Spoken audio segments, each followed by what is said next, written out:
வணக்கம். பரபரப்பு மீடியா செய்திகளுக்காக நான் நிரோஷன். டெல்லியில் நவம்பர் மாதம் மாலை நேரம் என்றாலே ஒரு வகையான மர்மம் இருக்கும். நகரம் முழுவதும் மங்கலான புகை, பண்டிகைக்கு பின்பட்ட பட்டாசின் வாசனை, வேகமாக நின்ற மாசு. இந்த பின்னணியில் மெதுவாக நகரத்தை நோக்கி நழுவிக் கொண்டிருந்த ஒரு கருப்பு நிழல் ஒரு அயல் நாட்டின் நீண்ட தீவிரவாத விரல்களால் இயக்கப்பட்டது. இந்தியாவின் இதயத்தை துளைக்க திட்டமிடப்பட்ட இடம் செங்கோட்டை, இந்தியாவின் வரலாற்று மையப்புள்ளி. அந்த புனித கட்டடத்தின் அருகே அன்று மாலை ஒரு வெடிப்பு நிகழும் என்று யாரும் நினைக்கவில்லை. ஆனால் அந்த நாளில் வெடித்தது ஒரு கார் மட்டுமில்லை.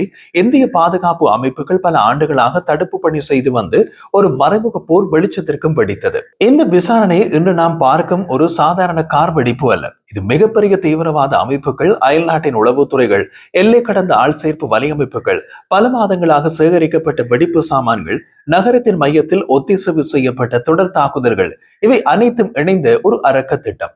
அவ்வளவுதான் அல்ல. இந்த திட்டத்தை இயக்கியவர் சாத்தியமான கட்டுப்பாடு மையம் பாகிஸ்தானின் நிலத்திலிருந்தும் அவரது வழிகாட்டுதலில் இந்தியாவின் பல மாநிலங்களில் மறைந்திருந்த மருத்துவர்கள், மதகுருக்கள், மாணவர்கள், தொழில்நுட்ப உதவியாளர்கள், இவர்கள் அனைவருமே திரைமறைவில் செயற்பட்டனர். அதாவது தற்போது கைது செய்யப்பட்டவர்கள் செங்கோட்டை தாக்குதலுடன் தொடர்புடைய சிலர் மட்டுமே. வெளியே பலர் இந்தியாவுக்கு ஸ்லீப்பர் செல்லாக உள்ளார்கள். பள்ளி ஆசிரியர்களாக, ஓட்டோ ஓட்டுநர்களாக, டாக்டர்களாக, இப்படி எந்த தோற்றத்திலும் அவர்கள் இருக்கலாம். அவர்களுக்கு உத்தரவு வரும்போது வேஷத்தை கலைத்துக் கொண்டு தீவிரவாதத்தில் இறங்குவார்கள். அவர்களை பிடிப்பதுதான் எமது முன்னுரிமை என்கின்றார் ஒரு டிரா அதிகாரி. டிரா சந்தேகத்துக்குரிய நபர்களை தொடர்ந்து கண்காணிக்கின்றது. இந்த உளவுத்துறை கதை உண்மையில் தொடங்கியது டெல்லியில் அல்ல, செங்கோட்டையிலும் அல்ல. அது 1000 கிலோமீட்டர் தூரத்தில் காஷ்மீரின் ஒரு இருண்ட தெருவில் அக்டோபர் 19, 2025 பண்டிகை இரவு முடிந்தவுடனே அந்த பிரதேசத்தின் சுவர்களில் திடீரென்று ஜெய்சி முகமது என்ற தீவிரவாத அமைப்பின் பெயர் ஒட்டப்பட்ட பதாதைகள் தோன்றின. சாதாரணமாக இது அங்கு புதிதாக எதுவும் அல்ல. ஆனால் இவ்வாறு திறந்த வெளியிலே ஒத்திசைவு செய்யப்பட்ட நேரத்தில் கண்கொள்ளா காட்சியில் பதாதைகள் தோன்றுவது இது ஒரு இயல்பான சம்பவம் இல்லை. இந்த சிறிய மாற்றத்தையே காஷ்மீர் காவல்துறை உயர் அதிகாரி சந்தீப் சக்கரவர்த்தி புறக்கணிக்கவில்லை. இது ஒரு சிறிய குறிப்பு மாதிரி தெரிந்தாலும் இதன் பின்னால் ஒரு ஆழமான நிழல் இருக்கிறது என்று அவர் கூறியிருக்கிறார். அவரின் அந்த ஒற்றை முடிவு இந்தியாவின் மிகப்பெரிய தீவிரவாத தாக்குதலை தடுக்க வழிவகுத்த தீர்மானமாக மாறியது. அந்த பதாதைகளை ஒட்டிய மூவரும் சில நாட்களில் அடையாளம் காணப்பட்டு கைது செய்யப்பட்டனர். ஆரம்பத்தில் அவர்கள் ஒரு சின்ன சுவரோவியம் குழுவாகவே தெரிந்தனர். ஆனால் விசாரணை போக போக போலீசார் உணர்ந்தது இந்த மூவரும் தனியாக செயல்படவில்லை. அவர்களின் பின்னால் ஒரு குரல், ஒரு கட்டளை, ஒரு ரகசிய கட்டளை கோபுரம் செயல்படுகின்றது.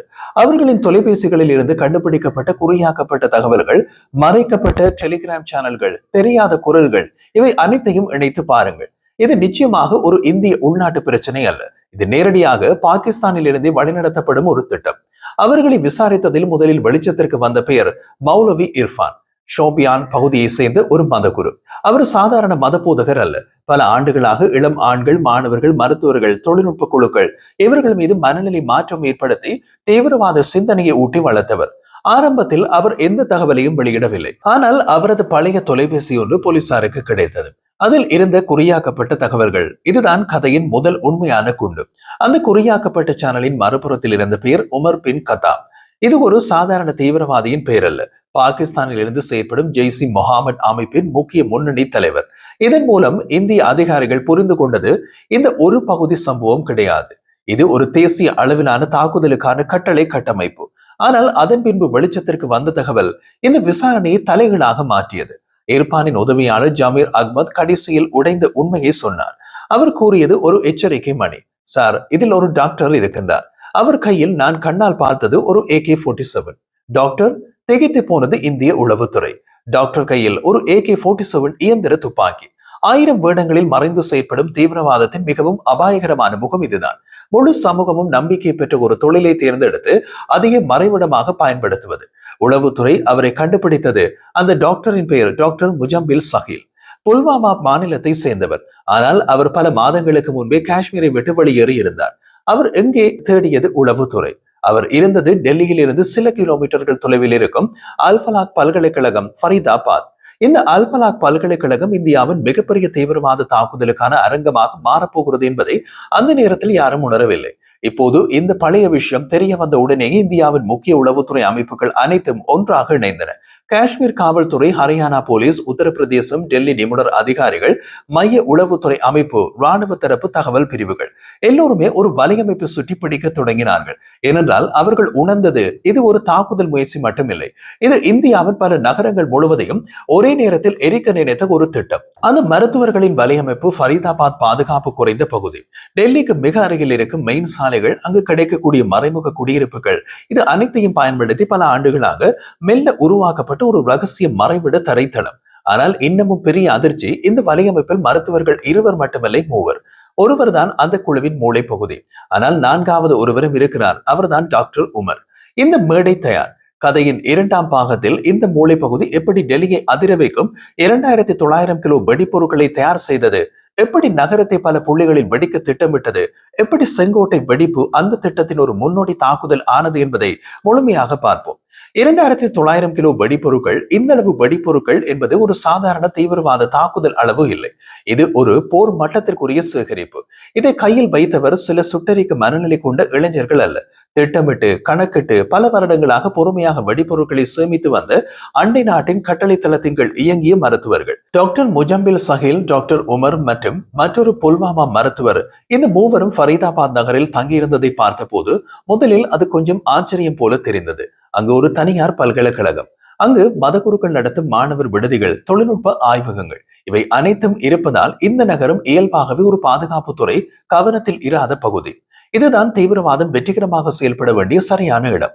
மருத்துவர்கள் மூவரும் தங்கியிருந்த அறைகள் சாதாரணமாக தோன்றினாலும் அங்கு உருவான ரகசியம் சாதாரணமானதல்ல. உளவுத்துறை அதிகாரிகள் அங்கு சென்று பாதுகாப்புக்காக எடுத்த புகைப்படங்களை பார்த்த போது அவர்கள் உணர்ந்தது, இவை ஒரு மருத்துவ அறையின் சுவர்கள் அல்ல, இது ஒரு கண்ணுக்கு மறைந்த இயந்திர மற்றும் வேதியியல் தொழிற்சாலை போல உருவாக்கப்பட்டிருந்தது. அந்த அறைகளின் உள்ளே வெடிப்பு சாமான்களுக்கு பயன்படுத்தப்படும் பொருட்கள், அமோனியம் நைட்ரேட், சல்பர், எரிவாயு தூள், சர்க்கிட்ஸ், தொலைதூரத்திலிருந்து இயக்கப்படும் ட்ரிகர்கள், குறைந்த விலையில் வாங்கப்பட்ட டைமர்கள், பேட்டரி பாக்ஸ், மொபைல் தொலைபேசிகளை மாற்றியமைத்த டெட்டனேட்டர்கள். இதில் ஒவ்வொரு பொருளும் தனியாக வாங்கப்பட்டால் லோக்கல் போலீஸுக்கு எச்சரிக்கை போகாது. ஆனால் இவை அனைத்தும் ஒன்றாக சேரும் போது ஒரே நேரத்தில் 6 முதல் 7 இடங்களில் வெடிக்கக்கூடிய திறன் கொண்ட தொடர் தாக்குதல் அமைப்பு உருவாகிறது. இந்த பொருட்கள் வாங்கப்பட்ட கடைகள், கிடங்குகள், ஆன்லைன் ஆர்டர்கள், இவை அனைத்தையும் இந்திய உளவுத்துறை பின்னர் கண்டுபிடித்தது. இந்த 3 மாநிலங்களில் இருந்த நகரங்களில் இருந்தது பல்வால், குருகிராமம், ஃபரீதாபாத். இந்த 3 இடங்களிலும் உள்ள சிறிய கடைகளில் இருந்தே அவர்கள் தனித்தனியாக பொருட்களை வாங்கினார்கள். ஒரு கடைக்காரருக்கு வெறும் பயிர் உரம், மற்றொருவருக்கு சர்க்கரை கலவை, இன்னொருவருக்கு இயந்திர சோதனைக்கு எடுக்கப்படும் சின்ன மின்பாகங்கள் என்று சொன்னால் யாரும் சந்தேகப்பட மாட்டார்கள். திட்டமிடப்பட்ட நுணுக்கம் அவ்வளவு நேர்த்தியானது. ஆனால் இந்த திட்டம் எப்படி பிறந்தது, இது எப்போது தொடங்கியது? முதலில் இந்த திட்டம் 2025ஆம் ஆண்டு ஆகஸ்ட் மாதத்தில் இருந்ததாம். அந்த நேரம் பாகிஸ்தானில் இருந்து மௌதுடீன் அல்தீம் அலம் என்ற நபர்தான் இந்தியாவில் நடக்கும் தீவிரவாத தாக்குதல்களின் இணைப்பாளர். அவர் பாகிஸ்தானிய உளவுத்துறை உயர் அதிகாரி. அவரிடமிருந்து இந்திய தீவிரவாதிகளுக்கு வந்த கட்டளை, இந்தியாவின் தேசிய தலைநகரத்தில் ஒரு நாள் தேர்வு செய்து மிகப்பெரிய தாக்குதல் செய்ய வேண்டும். நாள் தேர்வு சாதாரணமல்ல, டிசம்பர் மாதம் 6ஆம் தேதி. ஏன் அந்த நாள் முக்கியத்துவம்? அது பாபர் மசூதி இடிக்கப்பட்ட நாள். அது இந்திய அரசியலின் மிகவும் உணர்ச்சிகரமான ஆனால் ஒப்பீட்டளவில் சின்ன நிகழ்வு. அந்த கவலை பாகிஸ்தானுக்கு இருந்தது. அதனால் பாகிஸ்தான் அந்த நாளை தேர்ந்தெடுத்தது. அந்த நாளில் தாக்குதல் நடத்துவது ஒரு குண்டுவெடிப்பு அல்ல, அது ஒரு பல அடுக்கு அரசியல் மற்றும் மதப்பெருக்கத்தை உருவாக்கும் மனநிலை தாக்குதலாக இருக்கும். இந்த கட்டளையை பெற்ற பின் இந்தியாவின் உள்பகுதிகளில் வேலை பார்க்கும் மருத்துவர்கள் உடனே செயல்படவில்லை. அவர்கள் தங்கள் அனைத்து தொலைத்தொடர்பு, விடுதி பாதுகாப்பு, இடம் பார்வை, இதனை முதலில் நுணுக்கமாக செய்தார்கள். அவர்கள் ஸ்கூட்டரில் டெல்லிக்கு சென்று திரும்பினார்கள். செங்கோட்டை, பஹீரா மார்க்கெட், தசாரா, நோ வரலாற்று பகுதி, அவர்கள் பார்த்து சென்ற இடங்களில் பட்டியலை பார்க்கும் போது இந்திய உளவுத்துறை அதிகாரிகள் அதிர்ந்து போனார்கள். அங்கெல்லாம் தாக்குதல் நடத்தியிருந்தால் மிக மோசமான விளைவு ஏற்பட்டிருக்கும்.